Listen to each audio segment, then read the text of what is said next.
आप सभी लोगों को मेरा नमस्कार। थोड़ा स्वास्थ्य मेरा ख़राब चल रहा है, मुझे टाइफाइड हो गया है, लेकिन फिर भी मुझे लगा कि घर बैठे कुछ आप लोगों से जुड़ना चाहिए। मैं मंदसौर अभिलेख के विषय में आप लोगों को बताना चाह रहा हूँ। और ये मंदसौर अभिलेख, जिस मंदसौर का नाम दशपुर भी है, और ये मंदसौर मध्य प्रदेश में पड़ता है। मंदसौर अभिलेख बहुत इम्पोर्टेंट गुप्त काल का अभिलेख है, जो गुप्त सम्राट कुमारगुप्त प्रथम के समय का है। इस अभिलेख की सबसे बड़ी विशेषता यह है कि कुमारगुप्त का एक ऐसा अभिलेख है जिसमें गुप्त संवत की जगह विक्रम संवत का प्रयोग किया गया है। दूसरी बात इसमें ये सबसे बड़ी बात है कि इस अभिलेख को जो लिखने वाले थे, जो रचनाकार हैं, वो उस समय के एक संस्कृत के प्रखंड विद्वान वत्स भट्टी थे। यानी कुमारगुप्त प्रथम का जो मंदसौर अभिलेख है, उसकी रचना वत्स भट्टी के द्वारा की जाती है, जो अपने आप में सूर्य भक्त भी हैं। और इस मंदसौर अभिलेख में ये उल्लेख मिलता है कि तंतुवाय यानी रेशम बुनकरों की एक श्रेणी, जो पहले लाट यानी गुजरात में रहा करती थी, वो कहीं न कहीं मंदसौर में आके, दशपुर में आकर ये लोग बस गए।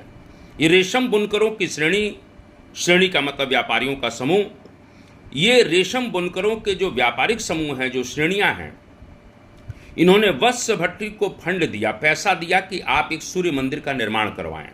यानी मंदसौर में सूर्य मंदिर के निर्माण करवाए जाने का भी इस मंदसौर अभिलेख में उल्लेख है। इसमें कुमारगुप्त प्रथम की उपलब्धियों की भी चर्चा है, इसीलिए इसको मंदसौर प्रशस्ति भी कहा जाता है। इस अभिलेख में सुमेरु पर्वत और कैलाश पर्वत का भी उल्लेख मिलता है। इस अभिलेख में जो शिल्पी लोग थे, जो शिल्पी आप जानते ही हैं, जो कारीगर वगैरह होते हैं, शिल्पियों को धनुर्विद्या, कहीं न कहीं एक प्रकार से ज्योतिष और रेशम बुनने में, और साथ में युद्ध क्षेत्र में प्रवीण बताया गया है। यानी उस समय के शिल्पी लोग धनुर्विद्या में भी प्रवीण हुआ करते थे, कहीं न कहीं ज्योतिष विद्या में भी प्रवीण होते थे, रेशम बुनने में प्रवीण होते थे, और युद्ध क्षेत्र में भी प्रवीण होते थे। ये इस मंदसौर प्रशस्ति की एक बहुत बड़ी जानकारी कहीं न कहीं है। दूसरी बात कि मंदसौर प्रशस्ति मैंने अभी कहा कि कुमारगुप्त प्रथम का है। दूसरी एक मंदसौर प्रशस्ति और भी है, और वो मंदसौर प्रशस्ति मैं आपको बताना चाहता हूं कि मालवा के शासक यशोधर्मन का भी है। यानी एक और मंदसौर प्रशस्ति है जो मालवा के शासक यशोधर्मन का है, और उस मंदसौर प्रशस्ति के रचनाकार वासुल हैं।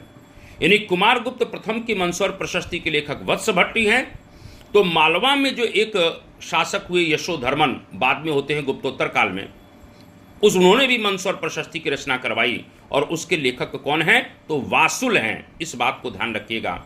और इसमें ये आता है, यानी कहीं न कहीं यशोधर्मन की मंदसौर प्रशस्ति में आता है कि यशोधर्मन ने कश्मीर के शासक, हूण शासक मिहिर कुल को पराजित किया था। ये सबसे बड़ी बात है, और स्वाभाविक रूप से इसी अभिलेख में उसको जनेंद्र जननायक भी कहा गया है। किसको? यशोधर्मन को। तो मेरा ये कहने का मतलब है कि मंदसौर प्रशस्ति दो हैं।